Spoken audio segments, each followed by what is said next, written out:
postura at postura, talagang may ilalaban yung Andrea. Ay, oo. Wala talagang binatbat si Catherine. Tanggapin natin ang Oo, katotohanan. tama. Paglakad, pagrampa, lalong wala. Ay, oo. Diba? Ibinahagi ni Christy Fermin sa kanyang showbiz vlog na Showbiz Now na umano'y mas may appeal si Andrea Brillantes kaysa kay Catherine Bernardo. Sinabing walang binatbat si Catherine Bernardo sa postura ni Andrea Brillantes. Pinagkukumpara ngayon ng ilang netizen sina Andrea at Catherine dahil sa isyong love triangle di umano kay Daniel Padilla. Sa YouTube channel na Showbiz Now na sinabi ni Wendell Alvarez na mayroon daw siyang nakitang photo collage sa social media kung saan pinagtabi ang mga larawan nina Andrea at Catherine, maliban daw sa dibdib nina Andrea at Catherine, pati raw lips at balat ng mga ito ay pinagkumpara ng netizens. Ayon kay Christy, kung ganda lang daw ang pag-uusapan, ay mas may lamang si Andrea kaysa kay Catherine.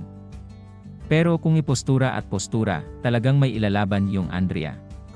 Wala talagang binatbat si Catherine. Tanggapin natin ang katotohanan. Paglakad, pagrampa, lalong wala, di ba? Model-model talaga si Andrea. Hindi siya po pwedeng mapintasan sa ganoon, sabi ni Christy.